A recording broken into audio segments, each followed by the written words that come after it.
అందరికీ నమస్కారం అండి. తెలుగు కథల వేదికకు స్వాగతం. ఈరోజు ప్రముఖ రచయిత్రి వలివేటి నాగచంద్రావతి గారు రచించిన చేసిన పుణ్యం అనే చక్కటి కథను విందామండి. మొహం మీద ఎవరో చరిచినట్లు చటుక్కున మెలకువ వచ్చింది. తెల్లవారుజాము అయి ఉంటుంది. రాత్రంతా ఒకటే పులకరం. అందుకే కావును ఊళ్ళంతా ఎలాగో ఉంది, ససి చెడినట్టు. పక్కకి తిరగబోయాను. అటువైపు శరీరం నాది కానట్టు కదలలేదు. కంగారు పడ్డాను. ఎడమ చేయి ఎత్తి కుడి చేతి మీద వేశాను. ఆ చేయి స్పర్శ తెలియలేదు. ఏమైంది నాకు? భయంతో గొంతులో తడారిపోతోంది. ఎవరినన్నా పిలవాలని ప్రయత్నించాను. మాట రాలేదు. దెబ్బతిన్న జంతువేదో కీచుమని అరిచినట్టు వికృతంగా వచ్చింది కేక నోటి వెంట. నాకు కాలకృత్యాలు తీర్చుకోవలసిన అవసరం కనిపిస్తోంది. కానీ ఎలా? కదలలేను, మెదలలేను, నోరెత్తి అరవలేను. దేవుడా, ఏమిటి నాకీ దుస్థితి? క్షణాలు యుగాల్లా గడిచాయి. నా కోడలిద్దరూ లేచినట్టున్నారు. వాళ్ళ వెంటే పిల్లలు. సందడి మొదలయ్యింది. ఎంతో ప్రయత్నించి మంచం పక్క స్టూల్ మీద నుంచి నీళ్ళ చెంబు గ్లాసు కిందకి దొర్లించాను. పిల్లలు పరిగెత్తుకొచ్చారు. వంకరపోయిన నా మొహం చూసి కాబోలు నడుస్తూ వెనక్కెళ్ళిపోయారు. ఆ తర్వాత కోడళ్ళిద్దరూ గబగబా వచ్చారు కంగారు పడుతూ. వాళ్ళు పెట్టిన కేకలకి నా కొడుకులిద్దరూ హడలిపోతూ వచ్చారు. ఇక చెప్పడానికేముంది? అంబులెన్స్ వచ్చింది. ఆసుపత్రిలో చేర్చారు. అన్ని పరీక్షలు చేసిన తదనంతరం డాక్టర్లు తేల్చినదేమిటంటే పెరాలసిస్ స్ట్రోక్ అని. నా అనుమానం నిజమైంది. నా నవనాడులు కుంగిపోయాయి. పెద్దతనాన్ని వచ్చే అన్ని జబ్బుల కంటే ఇది అంటేనే నాకు చచ్చేంత భయం. భగవాన్, ఎందుకయ్యా ఇంత శిక్ష వేశావు? రోజుల మీద తగ్గేది కాదు కాబట్టి వారం రోజులు ట్రీట్మెంట్ తర్వాత డిశ్చార్జ్ చేసి అంబులెన్స్లోనే ఇంట్లో దింపేశారు. ఇదేమిటి? నా పెద్ద గది, పందిరి మంచం, ఇనపెట్టే గోడకి పెద్ద అద్దం అవన్నీ ఏమయ్యాయి? పాత సామాన్లు పడేసే మెట్ల గదిలో బొంతపరిచిన పాత నవార మంచం మీద పడేశారా నన్ను? దేవుడా, ఎక్కడికి తెచ్చావయ్యా నా గతి? ఒక్కరోజు గడిచేటప్పటికి నా నిస్సహాయత, ఇంట్లో వాళ్ల నిర్లక్ష్యం తెలుస్తోంది. తెల్లవారి 10 గంటలకి నా పెద్ద కోడలు సునీత కాఫీ కప్పుతో నా గదిలోకి వచ్చింది. అయ్యో, మీరింకా బ్రష్ చేసుకోలేదా అంది. లేపితే గాని లేవనేనని తెలిసి నాతో వెటకారమా? నోటితో అనలేక కళ్ళురుమి చూశాను. లెక్కలేనట్టు వెళ్ళిపోయి నా రెండో కోడలు రేణుకుని వెంట పెట్టుకొచ్చింది. ఎంతో కష్టం మీద కాలకృత్యాలు ముగిశాయి. నాకు సాయం చేస్తున్నంతసేపు వాళ్ళ మొహాల్లో అయిష్టం, వారి కళల్లో అసహ్యం తెలుస్తూనే ఉన్నాయి నాకు. ఇప్పటి వరకు ఇంటా బయట పెద్ద పులిలా బతికాను. ఇక ముందు రోజులెలా గడవబోతున్నాయో. ఆ రోజు ఆదివారం. హాల్లో సర్వసభ్య సమావేశం జరుగుతోంది. నేను తప్ప ఇంటిల్లిపాది చేరతారక్కడ. హాలుకి ఆనుకుని ఉన్న మెట్ల కింద గదిలోనే నా నివాసం. వాళ్ళు మాట్లాడుకునేవన్నీ దాదాపు నాకు వినపడుతూనే ఉన్నాయి. వినకూడదని వాళ్ళు ప్రయత్నిస్తున్నట్టుగానూ లేదు. అది నేనంటే నిర్లక్ష్యమా? ఈవిడేమి చేయగలదనే తెగింప? రోజుకొకరు, వారానికొకరు అని మీరేమీ షిఫ్ట్లు వేయక్కర్లేదు. మీరేమన్నా అనుకోండి, మీ అమ్మగారికి సేవలు చేయటం నా వల్ల కాదు. పెద్ద కోడలు సునీత కట్టి విరిచినట్టు చెబుతోంది. నిన్న మొన్నటి దాకా వానపాముల చడీ చప్పుడు చేయకుండా ఉండేది. ఇప్పుడు తాచుపాములా బుస్సుమంటోంది. నిజమేనండి. ముఖ్యంగా ఆ బెడ్ పాను అది. యాక్! ఈ 4 రోజులు పని మనిషిని బతిమలాడుకున్నాము. రేపటి నుంచి ససేమిరా చేయనన్నది. మీరెవర్ని మాట్లాడతారో మీ ఇష్టం. మేము మాత్రం చెయ్యమంతే. తోటి కోడలికి తోడు వెళ్ళినట్టుంది రేణుక కూడా. ఇద్దరికిద్దరు అలాగంటే ఎలాగా? ఆవిడ మాకు అమ్మ, మీకు తల్లితో సమానురాలు. పెద్దదన్న గౌరవము, అభిమానము కాస్తైనా ఉండద్దు అన్నాడు మా పెద్దవాడు రాఘవుడు. ఎలాగైనా వాడెప్పుడూ న్యాయంగా, పెద్దరికంగా మాట్లాడతాడు. ఎలా ఉంటాయండి అభిమానము, మర్యాదనో? నేను కాపురానికి వచ్చి 12 ఏళ్ళయింది. ఒక్కరోజు ప్రేమగా మాట్లాడిందా ఆవిడ? అధికారం చూపించడం, ఆజ్ఞాపించడం తప్ప. ఏనాడో పెళ్లినాడు అల్కపాన్పు మీద మీకిస్తానన్న స్కూటర్ ఇవ్వలేదని మా నాన్న చనిపోయినా ఇప్పటికీ దెప్పుతూనే ఉంది. జ్వరం వచ్చి వేలుబడినా అయ్యో అనకపోగా పనివేళకే రోగం గాని కూటివేళకు ఏ రోగమూ ఉండదని చమత్కరిస్తుంది. అలాంటి ఆవిడ నా పాపమని జాలి చూపించాలి. మీ అంత విశాల హృదయం లేదు నాకు. ఆ క్షణాన సునీత మొహం రాయిలా ఎంత బిగుసుకుందో నేను ఊహించగలను. బాగా చెప్పావక్క. ఆవిడ మనకేమి వరగబెట్టిందని సేవ చేసి రుణం తీర్చుకోవాలంటారు. ఇప్పుడంటే రోగం వచ్చి మూలన పడింది గాని మొన్నటి వరకు దిట్టంగానే ఉందిగా. చంటి పిల్లలతో సతమతమైపోతున్నా కాస్త అన్న చెయ్యి సాయం చేసిందా? చంటిపిల్ల కుక్కటిల్లిపోతున్నా చంకనేసుకుందా ఏనాడైనా? అదేమంటే పెంచడం చేతకానప్పుడు కనడం ఎందుకన్నది గుర్తున్నదా అక్క? తోటికోడలకు తీసిపోలేదు రేణుక. చాలు చాలు మీ చాడీలు. ఒక్క చేత్తో మా అమ్మ మమ్మల్ని పెంచుకు రాలేదా? ఇన్నేళ్ళొచ్చిప్పుడు కదా కాస్త విశ్రాంతి తీసుకుంటోంది. అది కూడా ఓర్చుకోలేకపోతున్నారు మీరు, రాఘవుడు అన్నాడు. అది కాదులే అన్నయ్య. ఈ ఏడాది తన పొలం మీద వచ్చిన ఐవేజితో మంజులకి డైమండ్ నెక్లెస్ కొని పంపింది అమ్మ. అప్పటినుంచి వీళ్ళకి పాపం కారం రాసుకున్నట్లున్నట్టుంది. మా చిన్నవాడు సారథి వేళాకోళంగా అన్నాడు. రేణుక ఉందే ముందే ఉడుకుబోతు. నిజం చెప్తే నిష్ఠూరమన్నట్లు చిన్నవాడు సారథి మాటల్లో వేళాకోళానికి నిజంగానే మండుకొచ్చినట్టుంది రేణుకకి. ఆవిడ సొత్తు మాకేమీ అక్కర్లేదు. కూతురికే పెట్టుకోమనండి, లేదా తననే బంగారం తొడుగు చేయించుకుని దిగేసుకోమనండి. కాగే నూనెలో నీళ్ళబొట్టు పడినట్లు చిటపటలాడింది రేణుక. అవునయ్యా, ఒళ్ళుమంటే మాకు. ఈ ఇంటికి కోడళ్ళగా వచ్చినప్పటి నుంచి ఆవిడ్ని కూర్చోబెట్టి ఇంటి పనంతా నెత్తినేసుకున్నాం. ఆవిడ ఆజ్ఞాపించిన పనల్లా దాసీవాళ్లలా పూర్తి చేశాం. ఆవిడ అన్నవన్నీ పడ్డాం. కాళ్ళు నొక్కి తల నొక్కి సేవ చేసిన వాళ్ళం మేము.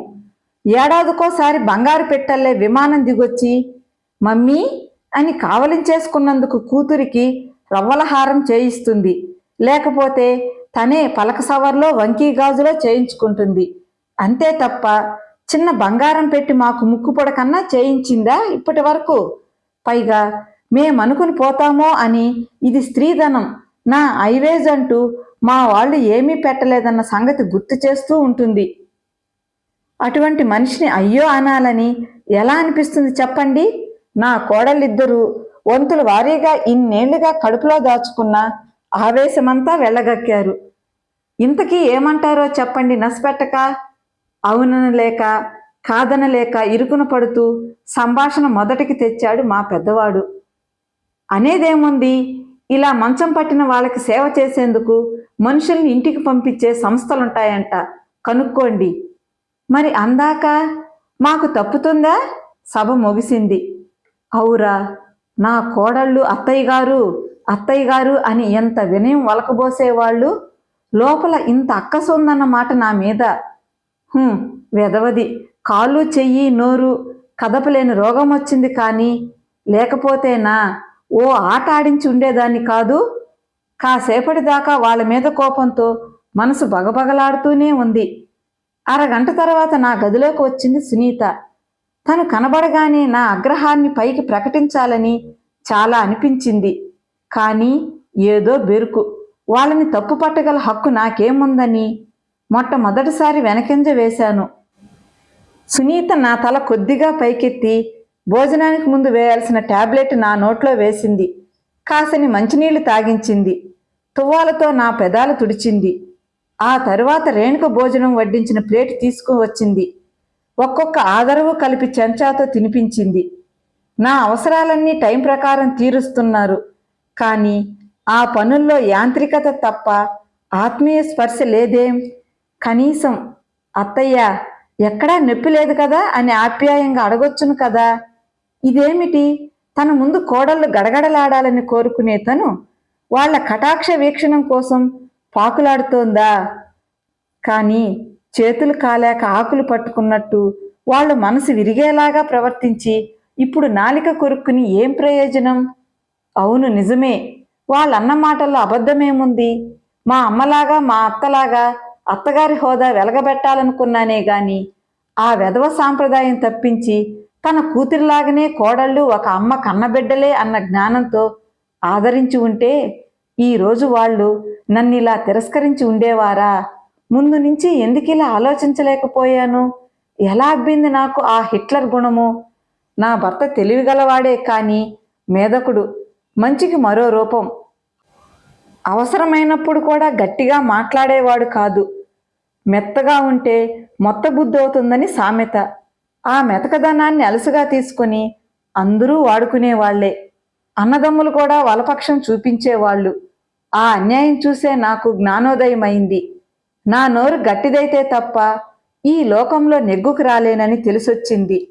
అంతే, నా ప్రపంచం నా చేతిలోకి వచ్చేసింది. ఉన్నన్ని రోజులు నా భర్త కూడా నా మాట జవదాటలేదు. ఆయన పోతూ పోతూ నేనైతే ఆస్తిని దుర్వినియోగం కానివ్వననే నమ్మకంతో యావదాస్తిని నా పేర రాసిపోయారు. మా పుట్టింటి వాళ్ళిచ్చిన పొలం వేరే ఉంది నాకు.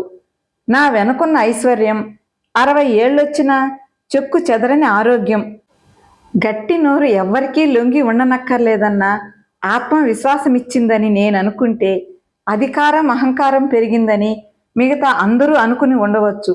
అది నిజం కూడా కావచ్చేమో. ఏమో కాదు, అదే నిజం. మొన్నటి వరకు నా కొడుకులు కోడళ్ళని కూడా ఆ పొగరుతోనే నేను గీసిన గీత దాటనివ్వలేదు. కాలి కింద నొక్కి ఉంచిన తేలు ఆ కాలు ఎత్తగానే చెడకుట్టినట్లు ఇప్పుడు కసి తీర్చుకునే సమయం చిక్కింది వాళ్లకు. చేజేతులా నే చేసుకున్న పాపానికి ఫలితమిది. అనుభవించాల్సిందే.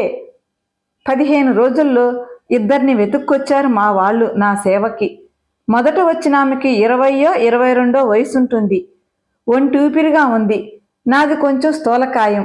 కొంచెం లేపాల్సి వచ్చినప్పుడల్లా అక్క అక్క అని పెద్ద కేకలు పెట్టేది. కోడలిద్దరూ పరిగెత్తుకు వచ్చేవారు, చేస్తున్న పని వదిలిపెట్టి. వాళ్ళ మీద సగం పని పడేసేది. వారం గడిచేటప్పటికి మా వాళ్ళకి నీరసమొచ్చింది. ఇంకొకళ్ళని చూడండి అన్నారు. రెండో ఆవిడ వయసుకు పెద్దదైనా గట్టిగా ఉంది, కానీ ప్రతి పనికి విసుక్కునేది. నాకింకా తిండి పుష్టి తగ్గలేదు. రోజుకు 2-3 సార్లు బెడ్ పాన్ అవసరం కలిగేది. అప్పుడల్లా శివతాండవం చేసేది. ఈవిడకు పప్పు గట్రా పెట్టకండమ్మా అని మా కోడలను కసిరేది. పైకి ఎవరూ వినకుండా నన్ను నానా తిట్లు తిట్టేది. ర్యాష్గా కాలు చెయ్యి లాగేసేది. ఓసారి మా పెద్దవాడు చూశాడట. మర్నాడే మంగళం పాడేశాడు. సమస్య మళ్ళీ మొదటికి వచ్చింది. అమ్మా, నా గది ముందు వచ్చి నిలబడిన ఆవిడ్ని కళ్ళెత్తి చూశాను. సన్నటి జరి అంచు గులాబీ రంగు నేత చీర, మెళ్ళో 2 పేటల గొలుసు, చేతులకు 2 జతల బంగారు గాజులు. నమ్రతగా నిలబడిన ఆమెను చూడగానే ఎక్కడో చూసినట్టుందే అనిపించింది. ఆమె నా దగ్గరగా వస్తూ, అమ్మా నన్ను గుర్తుపట్టారా అంది మళ్ళీ తనే. 1 2 40 ఏళ్ల పైమాట. మర్చిపోవడం సహజమే అంటూ దగ్గరకు వచ్చి వేలాడుతున్న నా చేతిని తన చేతిలోకి తీసుకుని మృదువుగా ఒత్తుతూ, నేను బుజ్జమ్మ, కస్తూరిని. మీరిక్కడున్నారని తెలిసి వెతుక్కుంటూ వచ్చా అంటోంది చెమ్మగిల్లిన కళ్ళతో. బుజ్జమ్మ మెరుపు మెరిసినట్టు జ్ఞప్తికొచ్చేసింది. అవును, ఏనాటి కస్తూరి? 42 ఏళ్ల క్రితం మా అత్తగారి తిట్లకి బెదిరిపోతూ వచ్చి రానట్టు వాకిలి ఊడిస్తున్న నా ముందు నిలబడి, అమ్మా, పనికి మనిషి కావాలా అమ్మా? ఇంట్లో ఏ పనైనా చేయగలను, కాదనకమ్మా, ఇబ్బందుల్లో ఉన్నాను అంటోంది ఈ కస్తూరి చేతులు జోడించి దీనంగా. నాకైతే ఆ క్షణాన మొక్కుకున్న దేవుడు వెంటనే ప్రత్యక్షమై నీ కోరిక తీర్చేశాను పో అన్నట్టనిపించింది. కానీ ఇక్కడ నా పెత్తనమేముంది? అదృష్టవశాత్తు మా అత్తగారు ఆ మాటలు విన్నారు. కింద నుంచి పైదాకా చూశారు ఆ అమ్మాయిని. శుభ్రంగా ఉంది. సంతృప్తి పడినట్లనిపించింది. చూడు, ఏ పనైనా చేస్తావుగా అన్నారు. తల గబగబా ఊగించిందా పిల్ల. పద పద, ఇంకా నిలబడతావేం? పని మనిషి రాక నూతి పళ్ళెంలో 3 రోజుల అంట్లు మూలుగుతున్నాయి. ముందవి తోమే, 10 రూపాయలు ఇస్తాను. చివర్న అంట్లు ఎక్కువయ్యాయమ్మా అని సనగకూడదు. మా అత్తగారు తర్జని ఊపుతూ ఖచ్చితమని నిర్ధారించేశారు. ఆ అమ్మాయి అవుననలేదు, కాదనలేదు. తల వంచుకుని నా చేతిలో చీపురు లాక్కుంది. ఓ పక్క మా అత్తగారు ఆ పని కాదు నీకు చెప్పింది అని అరుస్తున్నా, పర్లాదులే అమ్మా అంటూనే చిటికెలో వాకిలి ఊడ్చి నీళ్లు చల్లి ముగ్గు పెట్టి అలా చూస్తూ నిలబడిపోయిన నా మొహంలోకి చూసి నవ్వింది. అదే మా తొలి పరిచయం. అలా మా ఇంట్లో అడుగుపెట్టిన కస్తూరి కొన్ని నాళ్లల్లోనే అందరి తల్లోనూ నాలుకైపోయింది. ఏ చిన్న పనొచ్చినా కస్తూరి అంటూ కస్తూరి జపమే. ఇందరి మధ్యన నేనంటే తనలో ప్రత్యేక స్థానం ఉందని నాకు తెలుసు. మిగతా వారందరూ పిలిస్తేనే పరిగెడుతుంది. నేను పిలవకుండానే నా అవసరం తనకు తెలుసన్నట్టు ప్రత్యక్షమవుతుంది చిత్రంగా. నేను చేసిన తప్పులు పొరపాట్లు తన నెత్తిన వేసుకుని మా అత్తగారితో తిట్లు తినేది ఎన్నిసార్లో. నాకు సన్నజాజులంటే ఇష్టమని వాళ్ళ చుట్టుపక్కల ఇళ్లలో వెతికి వాళ్ళని బతిమిలాడి పందిరి మీద మొగ్గలన్నీ కోసి గుత్తంగా మాల కట్టి మెట్ట తామర ఆకులో చుట్టి పదిలంగా తెచ్చిపెట్టేది. నాకు నెల తప్పింది. పుట్టింటిలోనూ అత్తవారింట్లోనూ సంతోషం సంబరాలు. ఈ హడావిడిలో వారం రోజుల పాటు కస్తూరి మిస్ కావటం తేలీలేదు. వారం తర్వాత కనబడిన కస్తూరిలో జీవం లేదు. పాలిపోయింది. తనకి కూడా గర్భం వచ్చిందట. మీ ఇద్దరినే పోషించలేక చస్తున్నాను. ఆ పిండానికి కూడా నేను పిండం పెట్టలేను అని నాటుమందుతో గర్భస్రావం చేయించిందట అత్తగారు. వలవలా కన్నీరు కార్చింది కస్తూరి. ఆ తర్వాత రోజు ఎవరూ చూడనప్పుడు నా కాళ్ళ మీద పడింది కస్తూరి. బుజ్జమ్మ, ఆ కాంట్రాక్టర్ దగ్గర బ్రోకర్కి 10,000 లంచమిస్తే పర్మనెంట్గా పని వేయిస్తానన్నాడటమ్మా. నా మీద దయతలిచి ఆ 10,000 అప్పుగా ఇస్తివా, నా చర్మం ఒలిచి నీకు చెప్పులు కుట్టిస్తానమ్మా అని. అమ్మ అప్పుడప్పుడు ఇచ్చే పైకంలోంచి 10,000 తీసిచ్చాను. దాని సంతోషం చెప్పనలివి కాదు. ఆ తర్వాత రోజొచ్చి సంబరపడుతూ చెప్పింది, మగనికి పర్మనెంట్ ఉద్యోగమైందని 10-15 రోజుల్లో తీసుకున్న 10,000 వెనక్కిచ్చేసింది. 4 రోజులకు ఒక కొత్త కబురు. అత్తగారిప్పుడు తనని నెత్తి మీద పెట్టుకుంటోందట. మగడు కొత్త బిజినెస్ స్టార్ట్ చేస్తానంటున్నాడట. నువ్వు నాకిచ్చింది డబ్బు కాదమ్మా, అదృష్టాన్ని. అది దేనిలో పెట్టినా బంగారమవుతోంది అంది మురిసిపోతూ. ఓ రోజన్నది, నువ్వింక పనికి వెళ్ళమాక అన్నాడమ్మా మా ఆయన. మా బుజ్జమ్మ ఉన్నన్నాళ్ళు మానేసే ప్రసక్తే లేదు అని చెప్పేసినానమ్మా అంది. నేను దానికేసి గాఢంగా చూశాను. ఏ జన్మ సంబంధం ఇది? దాని 2 చేతులు నా చెంపలు కానించుకున్నాను. నేను పుట్టింటికి వెళ్ళే రోజొచ్చింది. నా తల్లో మోరెడు సన్నజాజమాల తురిమి, నేనెక్కడున్నా నీ కొడుకును చూడటానికి తప్పకుండా వస్తానమ్మా అంది కళ్ళనీళ్లతో.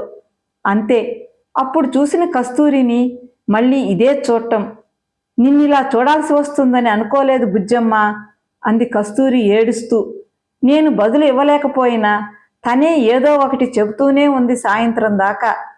వాళ్ల స్థితి ఇప్పుడు చాలా బాగా ఉన్నదట. కొడుకులిద్దరూ కూరగాయలు పళ్ళు విదేశాలకి ఎక్స్పోర్ట్ చేస్తారట. పెళ్ళిళ్ళు చేసుకున్నారట. బిల్డింగులు కట్టుకున్నారట. తనని దేవతలా చూసుకుంటారట. బుజ్జమ్మ, ఆ రోజున దయతో నువ్విచ్చిన 10,000 ఈ స్థితికి కారణం. అది నేనెప్పుడూ మర్చిపోనమ్మా అంది కస్తూరి. ఇంకో విచిత్రం ఏమంటే, ఆ సాయంత్రం కొడుకులిద్దరూ వచ్చి రమ్మన్నా కదలలేదు కస్తూరి. నా తల్లిని ఈ స్థితిలో వదిలేసి నేనెలా రాగలను అంది నాతోనే ఉండిపోయింది.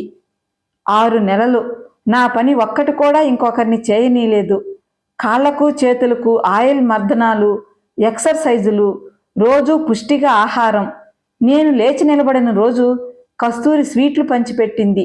నేను కస్తూరి అని నెత్తిగా పలికిన రోజు గుమ్మాలకు మామిడి తోరణాలు కట్టింది.